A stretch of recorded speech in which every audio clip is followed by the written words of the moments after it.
Hi, I'm Blake Rayhans. And I'm Stacie Mallon. And you are listening to the Optimized AF podcast. We know life is hard. We're here to make it simple.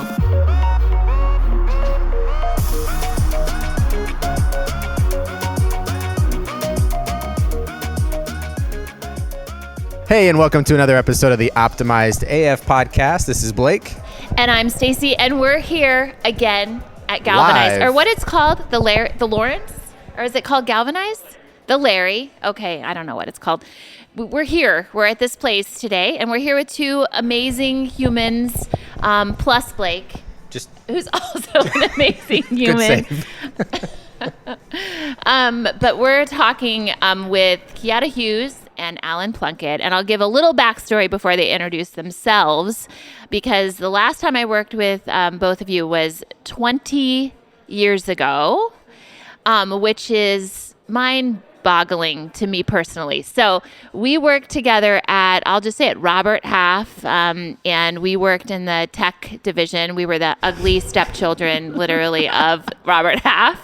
And we had a blue plastic bear hanging from the ceiling, which was frowned upon by everyone.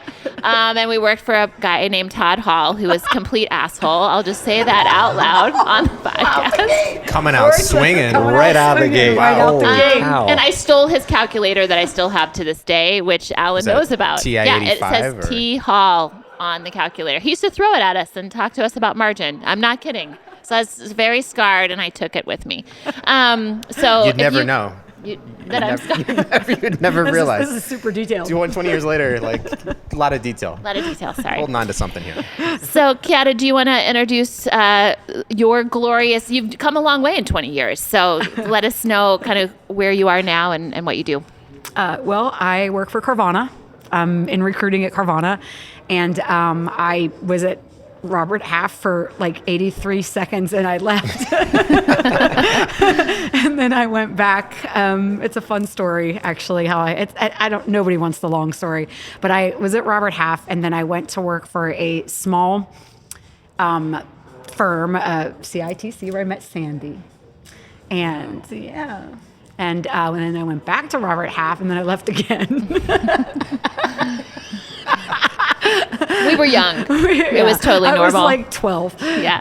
It was a preteen hoax, but then I left, and then I went to do that, and then I went to some other staffing agencies, and then I owned my own company for like 2 years, ill-advised for me.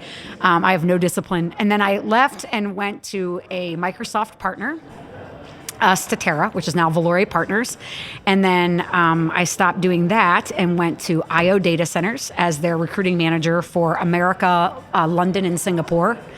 And then I left that and went to Head Farmer, a boutique staffing firm. And then I got recruited out of Head Farmer to go to Carvana 4.5 years ago.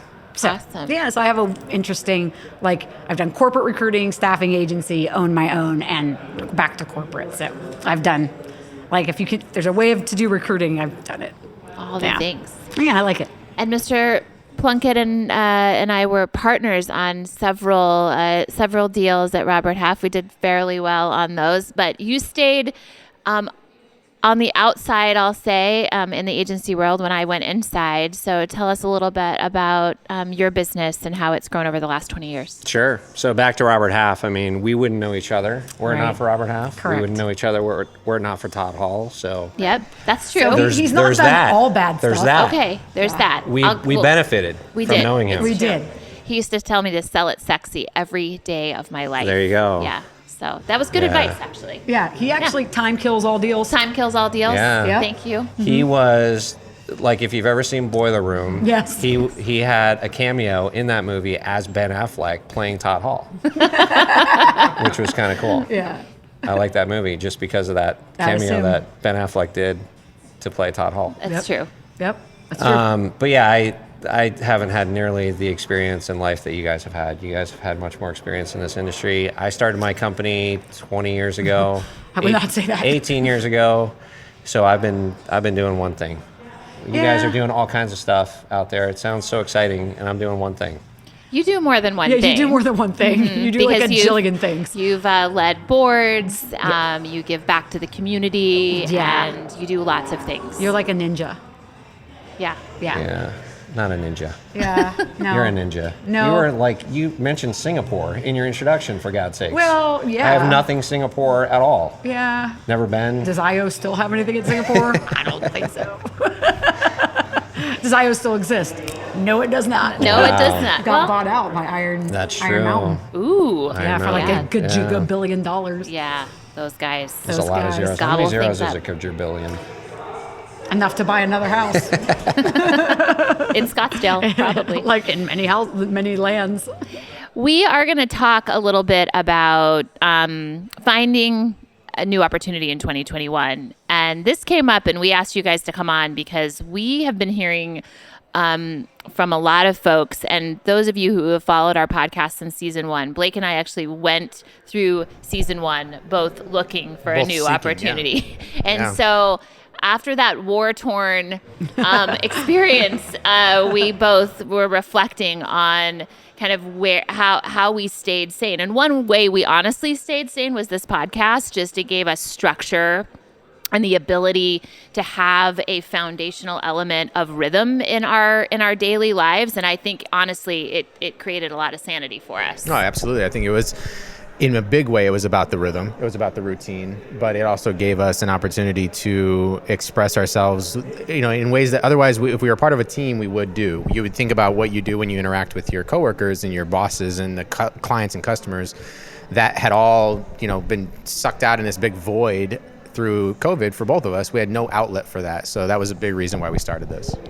And so we want to start by talking about some practical advice on job search in 2021. I think everybody, the beginning of 2020, when I know I lost, my contracts in February, and Blake was shortly thereafter. Just in April, yeah. Everybody was in the same boat, right? And so now, first of all, what do you? I would ask you probably, Alan. This question is: what are you seeing in the market right now? So what's evolving? What's still changing? What's still stagnant? What are your thoughts there? Sure. With your national presence? Yeah, so I would say what we're seeing right now is that the market is coming back gangbusters. I do all technology, and I've not seen the amount of requirements that we get on a daily basis like this pretty much ever. So this cycle is very different than any cycle I've seen. And it's interesting because I think most of our clients anyway are thinking that there's going to be a plethora of candidates, and there's not. At least within our space, there's not. And I know Chiara knows this. I mean, if you're looking for developers, if you're looking for, hard to find skill sets 3 years ago, they're still hard to find skill sets today. They're not easy. The market did not flush out all these people, and, they're not all sitting at home waiting for our phone call.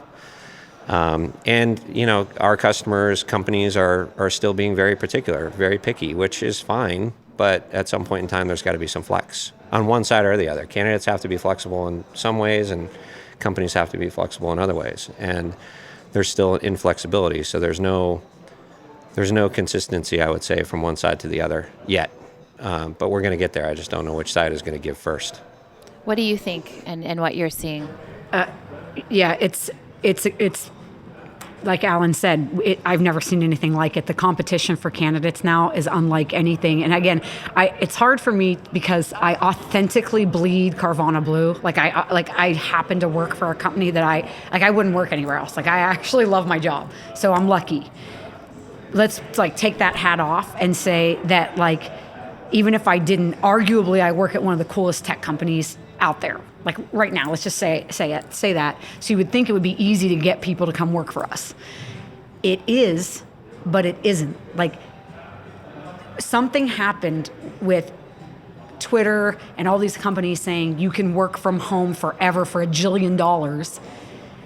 And people are saying you don't have to work in the Bay Area anymore, but we're still going to pay you a Bay Area salary. Yeah. Yep. And they're doing that. Now, frankly, I'm calling bullshit. I think that's true for now, but I think that's going to level out soon. But we got to hang in there till it does. And for now, people are like 2 and 3 year people who used to make a certain amount of money are now asking for and getting $30,000, $40,000 more. So we're still competing for that talent, and like Carvana is like a pretty cool company, but like there's still Google, Facebook, all the like super famous ones that are like, we're going to pay you Bay Area money and you can go work, sit next to your family in Iowa and still make that money. And we're still competing. And it's like, it's just a crazy time. The talent is not just free flowing, like Alan said. They're asking for more money. They're getting more money. And the competition's insane right now. Yeah, and we have more recs than we've ever had open. Oh my God, everybody does. So at Universal Technical, we have a ton of openings, and I would just say ditto across the board. Yeah. We're not finding it's any easier. I think candidates did take a step back. People took a step back and did start to define a little bit more of what they wanted. I do think we're seeing people wanting somewhere in the middle. For the most part, we have a lot of people that would say, I'd like to come back, I'd like to come in 1 or 2 days a week, but I don't want to be back 5. So we're making those accommodations. We have expanded our scope and our reach in corporate level roles across the whole of the United States at this point, because we are a national company and we have schools and campuses all across the country. So for us, time zones, it's not a big deal. We collaborate with those people anyway. So that's helped us on talent, I will say, because I don't have to stay to one geographical market on even senior level roles or whatever. But I agree, it doesn't make it any easier out there. What about, and I wasn't thinking to ask this question before, so nobody's prepared for it, which is so like me. So like the OAF podcast. Yeah. Which is, one thing that I'm kind of leading the charge on is diversity, equity, and inclusion. And so, after George Floyd and July and then August and all the things that occurred in the midst of a global pandemic, so that was, extra challenging for organizations and for people to show up in a way that was kind of trying to leave their emotional baggage at home. I think that's a very challenging ask all of last year.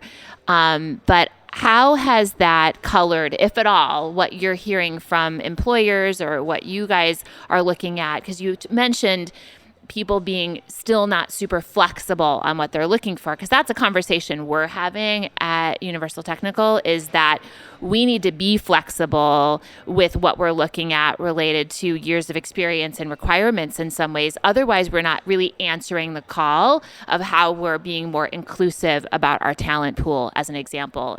Anything that you guys can share on that? You want to go? Either way. Either way. So, I think companies are going to have a hard time if they didn't have any sort of reaction whatsoever to it. So if people who are, looking for opportunities and they have those social causes at the heart of their concern when they join a new company, if that company posted nothing during that period of time, it's going to be hard for them to attract people.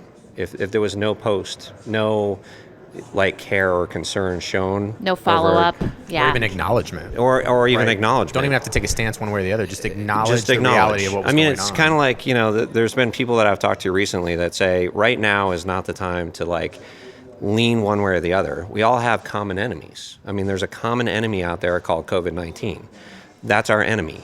It doesn't matter politically where you stand. That's our enemy. Racism is our enemy. Not having diverse or inclusive environment is an enemy. And all of those things can be the case, but if you don't at least come out and say that, you're going to be digging in wet sand. Yeah, and silence. It doesn't make any sense. Silence is acceptance to some degree. Yeah. As I don't know if you saw the NCAA, that whole shenanigan on March Madness. That was some of the young women's posts were saying, if you're not saying anything, if this continues to go, everybody's just looking the other way that this is happening, then it's acceptance of something that's not acceptable. What do you think? Carvana came right out immediately. There was a big, in huge, bold letters, this is Carvana's stance. We are not cool. Silence is not cool. We are firm, it was very public. The day after, we were on it. Our CEO, Ernie Garcia, is very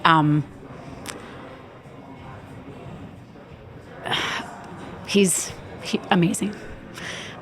He's heartfelt and very frank and blunt and real, and not only, and besides what the public statement, and this was like not for public consumption, he literally recorded a video, sent it to the entire company, and was like, this is a story that happened when I was a kid. I am not cool. If you hear about it, if you hear about anything remotely resembling racism, it comes straight here, instant, like you're fired. Like but we've always had that. But like Carvana has a no tolerance policy, like anyway, and I have seen it in my personally. Like so, for Carvana, it was a very bold, like public statement, but it was also not new. The other thing that had happened was we immediately instituted a completely new D&I. So first of all, we have Carvana communities. So we have Carvettes, we have Empower for women, we have Pride, and we have Beacon, which is like Black empowerment advocacy, like a whole acronym for that. So we already had that. So we have Carvana communities, and Ernie's on the committee for all of them, and he's at every meeting.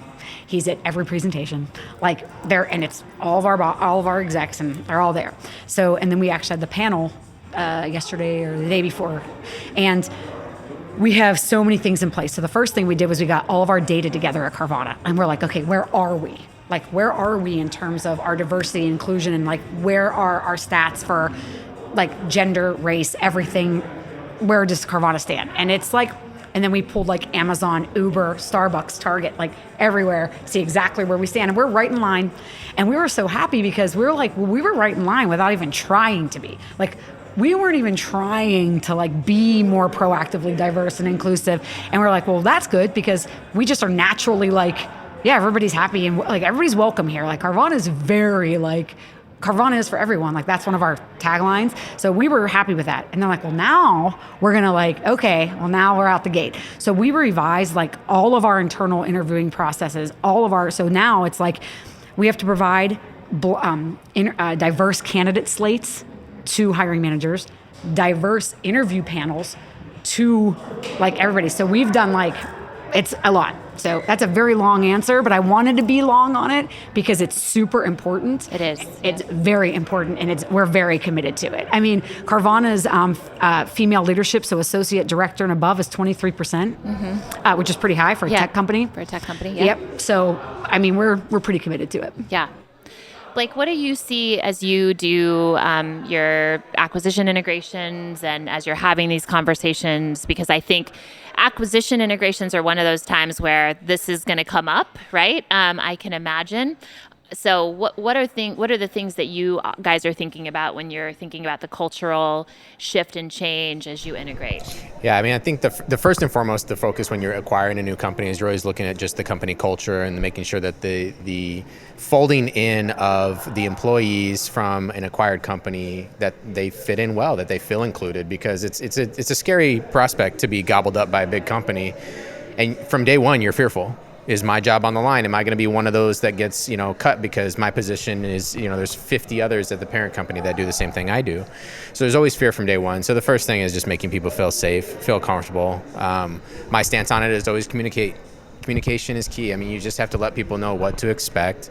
But as far as, from a diversity and inclusion standpoint, acquiring a company, I would say that we always try to take the stance of just looking, and I know it's easier said than done, but just trying to look at people's capabilities and the value over anything else. I mean, it's a nice thought to say we can all look past everything else, whether it's gender or race and everything, just look at what is the value that somebody brings to the table in the job that they do, and making sure that the person that can perform is the person that gets the job. But we're just up against a lot of challenges when we say that. It's a nice thought, but there's a challenge there. And what I loved about what you said, Chiara, is that you guys were already there without even trying, which when I heard that, the first thing that I thought of was, that means because you guys were looking for the right person that could fill the need for the company to deliver value to our customer. Again, sounds really simple to do, but it's not that simple. And then what you guys have done after you realized, hey, you know what? We actually already did this without even really an intentional effort. Quick 30-second pat on the back. Now let's go wrap some really cool tools around this to make sure we don't fall back into some, unintentional bad habits, or let's just make sure that we put the tools in front of our people to make sure that both on the hiring side and the recruiting side, we have the right panel of people and the diverse viewpoints and experiences and backgrounds that can help us decide what does this person bring to the table. And then also the candidate doesn't feel like they're being overly scrutinized by only one side view of what they have. And I guess to answer your question is what I see the need for still is for people to understand that, and this is my own personal opinion on it, it is wrapped up into race and gender, but underneath it is a personal experience and a background of where you come from, your viewpoint. Because I have met, I'll just use myself as an example, right? You're watching us on YouTube. I'm a white male, okay? I can get pigeonholed into a category. However, and you know this of me, my background and my experiences, if you were to overlap that with some of the minority groups, the similar background and experiences are very overlapped. Now, they're not identical. I can never pretend to have experienced the same thing that somebody has that has a different skin color than me, but I would not be comfortable being pigeonholed either just because of a certain, gender and a certain, skin color and a certain... So I think it's about really digging deeper into what is this person's background and experiences bring to the table, but you also have to be really clear on what do we need for our team. Yeah, and I think eliminate bias. So go ahead. The only reason why I wanted to bring that up is because you nailed something that I keep wanting to be I have two this is my personal opinion, but I'm very opinionated. But one of them is the definition of the word diversity. I mean, yes, in this context, it is about racial diversity and gender diversity and sexual orientation, all the other DEI, But I also think the literal dictionary definition of the word diversity, which means a difference in things. And one of them is, and at Carvana, one of our things is, at Carvana, the best idea wins. It doesn't matter who has it, right? And one of those things is a richer experience and a richer, diverse opinion is awesome.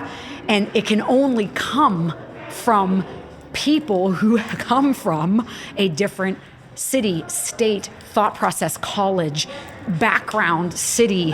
Like it can only come from people who are from wildly different experiences. And sometimes that's race, sometimes it's gender. It doesn't, but sometimes it's just not.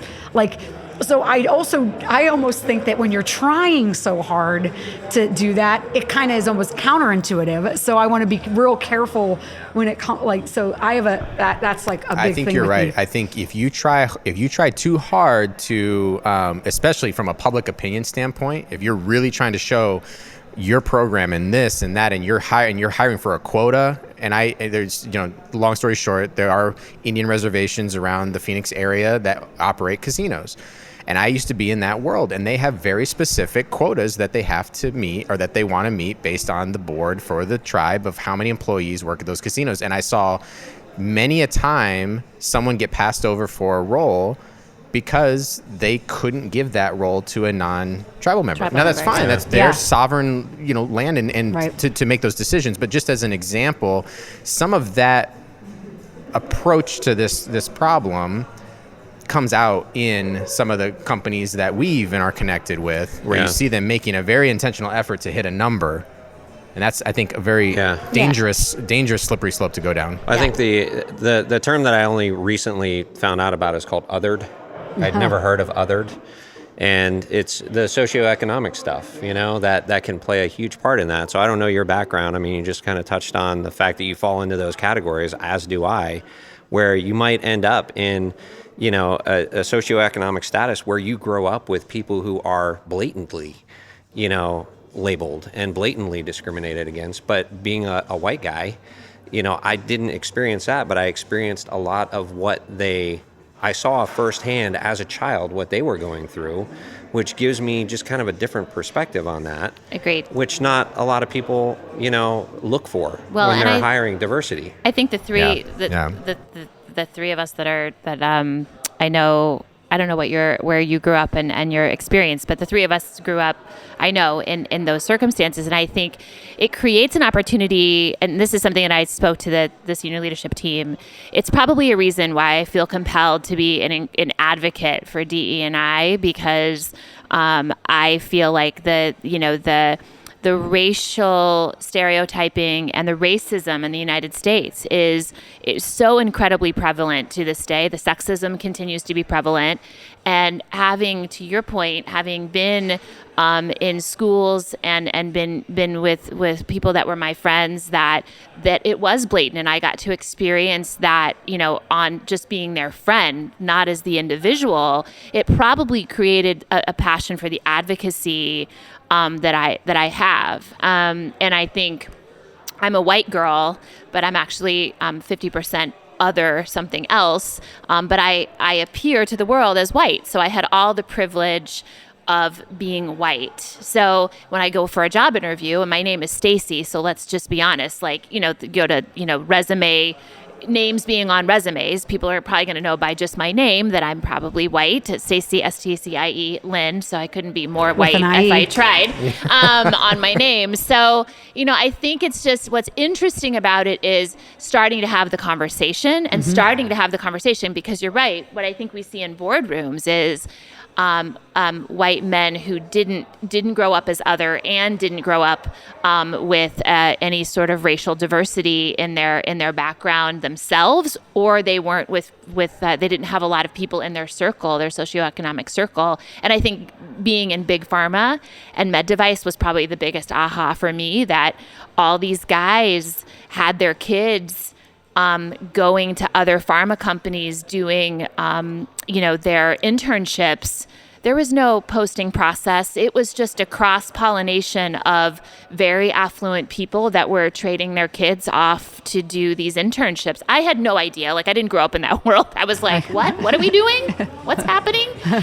So it is eye-opening. And I think for those of us that identify as white, I think it creates an ownness to some degree to speak up and say, they absolutely have to talk about this. So personal experience to this topic, and I know we're getting a little off on what we were talking about as far as hiring. I know, but I love a good tangent. So my experience, looking for a new employment in 2020. I had been with a company for 7-8 years prior to that. So I went through what a lot of people went through, and you brushed up the resume. Dust the old thing off and let's get it going, right? So I did that. And then I solicited it to some people that I trust for feedback, people in the talent world. And one of the first things I heard, take your picture off. I thought, well, why? I thought that was still what people do with resumes. I thought we were supposed to put picture on, makes it a little more personable, kind of makes it, jazz up, it'll stand out in the pile. And this individual, because, they know me and trust me and were very honest with me, they said, you will be put to the bottom of the pile because you're, and those people shall thank you nameless. for them for showering me with, compliments, but you're a good-looking white male. And I had to pause and I go, wow, that's well, I didn't know how to process that, because, that, not that I've never had to experience being, kind of saw as, not the person we want or less than. And it goes back to the experience I've said, I overlap in some of those experiences, but I thought that was a great example of where the pendulum has swung a bit too far in the other direction, and we've got to find some middle ground. We've got to be able to find the area where we don't want anybody that's on one of the identified minority classes to feel discriminated against. We also don't want to swing the pendulum so far in the other direction where people that are, talented, hardworking, great people that just happen to fall into a category of other or Caucasian are also being completely passed over. And so how do you find... Yeah, but you can't get rid of bias. How do you find the middle ground? You can't get rid of bias. So you said we need to make bias go away. We can't... I didn't say it. We need to educate people about bias. Yeah. Their bias, their understanding of bias, their understanding of where their bias comes from. Sure. And with all due respect, Blake, you and I both... your name is Blake, so people know you're white. Block A. Whatever you want. But Block A. I do think when I read White Fragility, which I know, I couldn't even get in July when I tried to read it because everybody was reading it. But to understand how pervasive racism is in this country, at a very core level, I don't think that will universally be the case. I think there's currently sensitivity, and so there might be people that feel that way. And James and I had this conversation, as he's a white male too. But the reality is that people still have bias that they don't even understand. So the start of the conversation is, what is your bias? Where does it come from? Understand what your bias is, and then again, to Giada's point, having a diverse slate of people that are involved in the selection process, having a diverse slate of people being considered, and if at all possible, reducing, you're not going to find a lot of people with ethnic diversity that have 20 plus years of experience at a C-suite. If that's your requirement for the job, you're getting a white guy. That's the reality. So we have to peel back what is actually required from a competency standpoint in order to select the best person for the role based on, all of those universal factors, which is easier said than done. Don't get me wrong. Some of that flexibility we were talking about on both sides of people, right? I think you and I both had this conversation about people that we heard looking for jobs through 2020, especially through that June, July, August timeframe, that were like, at that point, so many people were searching. The stories that I heard the most of is, well, I'm looking at these job requirements, and it's for an entry-level position that's requiring, a master's degree, 10 years of experience, and they're offering 50% of what the market was a year ago. Is this a segue? This is like the pickiness, right? Yeah. So what were you going to say, Alan? No, I think it's interesting. These conversations are happening, but I'm having more and more of these conversations, and I'm not at all having them with people who are diverse. That's true. And that sucks. Like at the table right now, like I don't know if you guys are, but even my neighbors, we got together the other day and we were having this conversation. I'm like, dude, let me go over and get Keith. Let me go over and get Jules. Let me go over and get Anthony. Like somebody else here who experiences what the four of us are sitting here talking about right now, rather than the four of us, pontificate on what it's like, because I think reaching out for that education. I talked to Frank Reed. I like that we're having the conversations, don't get me wrong, but we need to add more people. So why other is people that, need though? to be added Why do we in. think that isn't happening more, where you can get the diverse I don't know group that it of isn't. people? I just know that it isn't happening for me. I think it's I'm getting scary. into these conversations I think it's scary more. for people. I think because I'll just speak honestly, and I had this conversation with Frank Reed, who heads up DE&I for Blue Cross Blue Shield of Arizona, because I'm reaching and asking, educate me, help me understand, because he is a black man that does this for a living, and he walks in that room with all white executives every single day and has this hard conversation. There is fear and shame around having the conversation with, and he'll say this, he said this, that, they admit that when he walks through the door, immediately there's shame in the fact that there is not a black person in the room. And he walks in the room and he wants to have an open, honest conversation. It's hard to do for people. So we had this conversation. Jackie Hearns is one of our directors at Carvana and market operations, and she's an amazing black woman. And they were having a whole conversation about something else, and I got invited into the meeting. And I'm like, why am I here? I'm not even part of this discussion. And it was about D&I or something about hiring for her teams and whatever. And I'm like, but I don't hire for your teams. Like, why am I even in here? And she's like, because you're not uncomfortable talking to black people. And I go, I'm not uncomfortable talking to anybody. She's like, right. You talk to everybody exactly the same. You need to teach people how to do that. And I go, no. It's always the onus is on the non-white person in the room to make the white person comfortable. And that's unfortunate. That's the problem. It's unfortunate, and that's the problem. But it is kind of like, but Jackie, you got to look at on the other side, which is a lot of white kids have been raised that it's rude to address that in the room. Right? No, they're not wanting to. They don't see it as other. They just think it's rude to address the fact that you're not white. Yeah, we've been told to ignore it. To ignore it. Everybody's the same.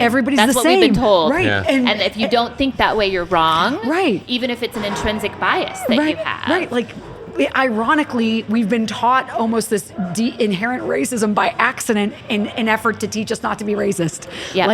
Yeah, you're absolutely right. It's weird.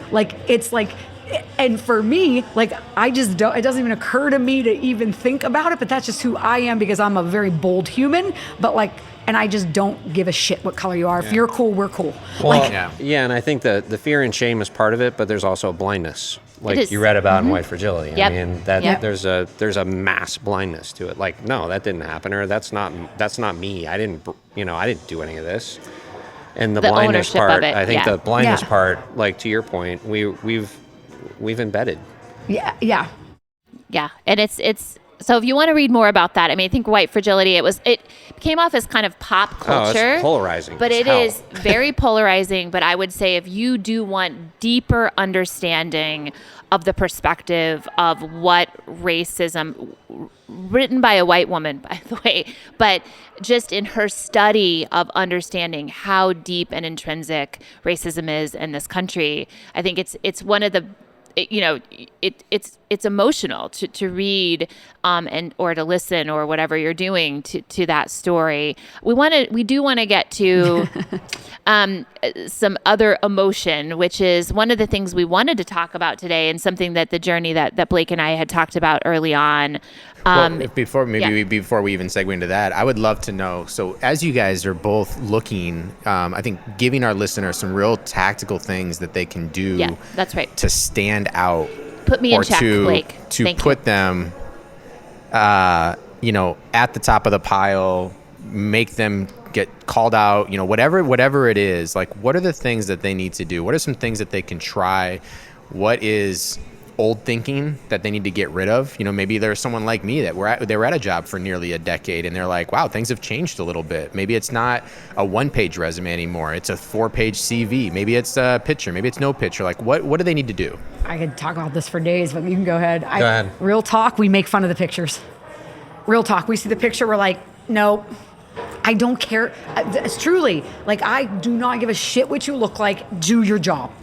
Like, I don't, in fact, I'm just like, what? Because then I think, what are you trying to tell me with that picture? I'm not even thinking about that. Like, I'm like. You mean the resume with a picture with somebody with a ball cap on in their backyard with a fishing pole and a 6-pack of beer doesn't do? No, in fact, I'm like, shouldn't you be at work? Like, no. So the picture, we make fun of the picture. In fact, we're like, oh my God, what do you think? Like, no. So Does that also go to their social presence? When you see a resume, do you immediately go to see what they do online, or do they have to make it through the first couple rounds before you go and kind of search them out? We don't search them out online. Not at all? Not Okay. at all. Nope. No. And technically, there's some. You're not supposed to do that. Yeah. Legally, you are not supposed to do that. You are not supposed You're to not do supposed to do that. So we don't do that. So no. So first of all, no pictures. Second, cover letter. A cover letter. Now, if it's like so obvious, like if you're applying for like a coordinator job and what you're doing is coordinating and all you've ever done is coordinate, cool, easy. But if you're especially going for a more senior level job, or what your resume has done does not directly line up for the job that you're applying for, especially if you're trying for a job change or a career change or a shift in life, or there's a huge gap in employment or something you need to explain, you better give a cover letter, right? Or if you know that there's a huge pile of applicants, it's famous at Carvana now. One of the coordinators on my team, Emily, I'm a huge music freak, and I'm a huge Lizzo fan, and she actually quoted Lizzo in her cover letter for the job on my team. She went straight to interview because she quoted Lizzo and then listed all the reasons why she's a perfect fit for the job. I'm like, yes, girl, yes. You read the job description, you caught my attention, and you gave me the reasons why you're fit. So, like, if we're reading hundreds of thousands of resumes, so cover letter for sure, why, especially for those reasons, why you stand out. Those are I would say the cover letter for sure. Like, that's like my main, that's the and I'm going to completely go the other way and say I can't stand cover letters. Oh, we love them. Yeah. Which is interesting. I mean, again, that's but for those reasons though, like if you are if you explaining have to a explain job something, change, no doubt. Yeah, you have to explain, I know people are complaining all the time. Why do they care if I have a gap in my employment? And I don't know why, but we do. Yeah. I can't tell you the reasons. Yeah. If you've been gone for 2 years from working, I kind of want to know why. Yeah. Were you taking care of an ill parent? Great. Yep. Not great, but I want to at least know. Same. That something was going on. So in those instances, what I look for is, a preface. I don't look for another attachment. To me is like, I don't want another attachment. I want to open one attachment. I want to read your email. I want to read like why you think you're appropriate for this job. That's what I'm interested in. Why you think you're appropriate for this job is called a cover letter. Yeah, but I don't like, for whatever reason, I just don't like them. Okay. It's another thing to click. I think so I'm going to say both because in Look recruiting, at you, Switzerland. I know. Well, I have a couple of VP roles right now that I'm helping with and helping the leaders, and they're kind of those roles that it's like reports into the chief strategy officer, office of transformation. So who we can fill those roles with is pretty diverse. Like it's a wide skill set. So I will say in those, like, cover letters are really helpful because Otherwise, you're on the phone with this person, Yes, having them forever. explain it. the other thing is VP of Corp Com. I would say cover letter's probably pretty good. I want to see your writing skill. So if it's applicable to the job, if you're doing Marcom, etc., I would say, and I think this is a total pain in the ass, and I'll say this out loud, that it's a pain in the ass because when I was looking, this was a pain in the ass. But if you've been working for 20 years, the likelihood is very slim that you can capture everything you've ever done on your resume.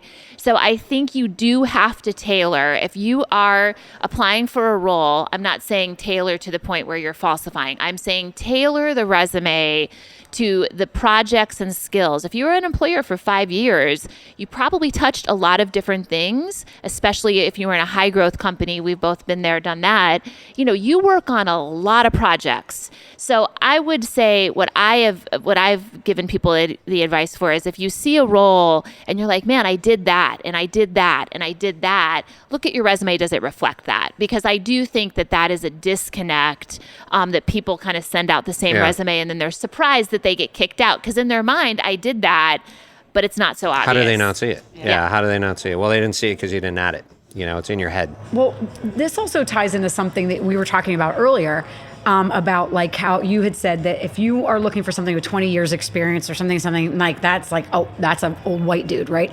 But one of the things that's interesting I found lately is that the new owners of companies and the CEO of Bumble is a 29-year-old white chick. Yep. Like, there's like the new owners of companies are cool. And what we went to high school, we're roughly the same age. I'm older than you guys, but You're not even close. no, close. But like I tell my daughter this. She's 11 now. She's like, Mom, were you a nerd in school? I'm like, yes. And I'm like, but you know who runs the world now? Nerds. Yes. Like, nerds are cool now. Like, nerds are hot. Like, nerds own apps and run apps, and that's who runs the world. Like, what is a cool CEO now is not what was a cool CEO 20 to 30 years ago. And it's changing. And so the makeup of who runs, like, companies now and who runs the world now is changing. And I think it's changing. So just like that, a resume and what's attractive to what you might want to hire is changing. Yeah. So like your resume now isn't just like a chronological list of shit that you've done. It is, what's your story? Yeah. Like, tell me your story. Like, and if it's a cool thing that could be a story that can be a cool makeup of how to get to this unique tiny baby unicorn flower that I need to hire, rad, man. But if it doesn't make sense and it's not a unique perspective on how to solve a problem, I don't give a shit. Yeah. Like I agree with that too. You see what I'm saying? So yeah. In that case, sometimes the resume seems disjointed, but if the thread of the story is cool for what we need, it could fit. But if not, you got to have a cover letter or something to pull the pieces together. I will say this, full disclosure, and I think Chiara has a team. I have a team of talent people, and Chiara and I are cut from the same cloth, which is we look at resumes and we look at that story. Look at them. I will say, and you can speak to this, and maybe you can speak to this too, and being in the job search, not everybody in HR does that. So I will tell you that, something that I've said to people, whether it's the BI or the AI that's looking at put the key, match your words on your resume, because the fact is that a machine might be looking at it first. And number two, that people that are in HR, God bless your souls, that do not love talent are really looking for an easy button on your resume and the job description. So be mindful of that, because I would love to tell you, I look at that, right? I look at the story, same thing. Like I look at the thread and I try to look and understand. And even on phone interviews, I do a lot of phone interviews because I don't want to miss out on somebody who's incredibly talented that maybe the piece of paper wasn't there. But that isn't a lot of HR people. Yeah. Would you say? Well, 100%. Yeah. And don't be offended. When people call you and ask you questions, I get that a lot. I don't know if you guys get that a lot too. Yeah. When you're out there looking for a job, you have to not be offended by the fact that I'm asking you why the employment gap, or I'm telling you there's a misspelling in your resume even. Like, I'm trying to help you. Yeah. Like, my goal is to help you, prepare for other people that are going to reach out to you. And it's surprising to me how many people are offended by that. Same. It's like, dude, I'm just giving you advice here. So I'm curious Don't on that misspell. too. What's your guys' stance at each of the companies on providing feedback to a candidate that you're not going to move forward with? All day, every day. All day, every day. All Every day. time. Yeah. It's interesting because I know I talked to quite a few people, and I'll just forget the other stories that I had. My own experience in 2020 of some of the times that I did not move forward with a certain company for a role. I would say, hey, you know what? Completely understand. Maybe I wasn't the right fit. Would love to pick your brain for a couple minutes to just see what I could do differently. Crickets. Every single time. I was trying to think for a second. I might have got one piece of feedback. I ghosted right away, immediately. This person would be, I got immediate contact, back and forth emails, but everything. Let me line you up with a COO. We're going to talk to this person, get the interview. That had to move. Yeah. They were incredibly responsive until the moment it was, we're not going to move forward with you, or we took the job down, or whatever the case was. And I said, you know what? Let me just have a couple more minutes and talk to you. I just want to know a couple pieces of information. No, Crickets. for me, like in my world, and I know this is true for you guys, it is like so gratifying to give somebody feedback. It's so gratifying because you're like, here are the reasons that I'm either not going to present you or that you didn't get this job. And people eat it up. They're like, oh my God, feedback. Yeah. Like, really? You're giving me like constructive. Now, 1 in 100 gets pissed and tries to sell you on the fact that, no, we never brought that up. So here's where I have that in spades. Well, sorry, but it didn't come up. Yeah. Well, so I'd say for people listening, if you're still in the search, right, we're giving you some ideas on what you can do to stand out. Obviously, cover letter or preface, whichever it is, tell your story. Tell your story and make it stand out. Be cognizant of the BI tools that are sifting and filtering through a lot of these things. Make sure the keywords are there. God But bless the ATSs, but they're also a total pain in the ass. and we're going to Yep. talk about this going into the next part of this segment in episode 2 here, about the mental game of dealing with the rejection and getting passed over and how you pick yourself back up. But like we just heard, super encouraging to ask for that feedback. You may not get it like I did, but I'm sitting with 3 people around the table that do this all day, every day, and they will give you that feedback. So if you are in that search and if you are still looking, you got to ask for some feedback, because that's how you learn for the next one. And then you learn for the next one, and you build yourself up to tell a better story, to represent yourself better, and then you'll land the gig. What were we going to say? Well, standing out in feedback, there's 2 other things that I want to say. Standing out, remember what you applied for. Do your level best. I know there's a lot of people that are applying to tons and tons of jobs, but when you get a phone call, maybe let it go to voicemail. Yeah. Don't immediately Agreed. answer it. Let it go to voicemail. Know who it is you're calling back, and know why you applied to the job, because that will help you stand out. If you say, I applied to 100 jobs, can you tell me what this one was? You're not going to stand out as much. Yep. If you wait and say, I'll call them back when I can do the research, when I can reread the job description, when I can, actually remember why I applied to that job, and say something unique about their posting or their job description, whatever, or their company even. I love Carvana because, I want to bleed blue like everybody else there or whatever. How far is that going to go? Or I love Lizzo too. Those things matter. And then as far as feedback goes, there's a right and a wrong way to ask. If you say, I don't understand why I wasn't selected, I'm perfect for this job, chances are pretty good you're not going to get any feedback. But if you say, look, I'm trying to improve, I'm trying to get better, I understand you selected another candidate, congratulations on filling the job, I hope that person works out great. Is there anything that I could do to better my chances going forward that you might be able to help me with? Asking in a way that says, congratulations, but hey, by the way, it's just a unique way of doing it. I think that's great advice for anybody listening to. And I also do implore people to understand that it's another human being on the other side of that. So we're talking very, very much from the perspective of somebody searching for a job. But if you are that person searching, just remember that the person on the other side of that is just another human. They happen to have the job of looking at your resume, but treat them with dignity, treat them with respect, and understand that they're not casting judgment because you got passed over. They're just trying to do their job to the best of their ability. And it's the worst part of our job. Telling you no sucks. Yep. For every yes we give, we have to say no 50 times. Yep. It sucks. It sucks. And also, be truthful. Don't lie about having a degree if you don't. Yep. Don't lie about your dates that you work somewhere. Don't lie. Even if I'm like, why'd you leave this company? And it's like, they let me go. Why? My numbers weren't up to snuff. Well, what happened? Tell it like it is. Just please be, we're all superhuman. We've all done stuff. Just tell the truth. Yep. That's another one. Yep. Yeah. So we'll take a little bit of a break before we head into the second segment, which we're going to talk about the mental challenge of looking for a job in 2021, and really how do we help people navigate that space from a self-care standpoint. So we'll take a little break. We'll see you next week. Next week. On the second part of this episode. Hey guys, thanks for listening to our show. You can find Blake and I on social media channels at Blake Rayhans and at Stacie Mallon. Be sure to follow Optimized AF on Instagram and rate and subscribe to this podcast on iTunes. See you next time.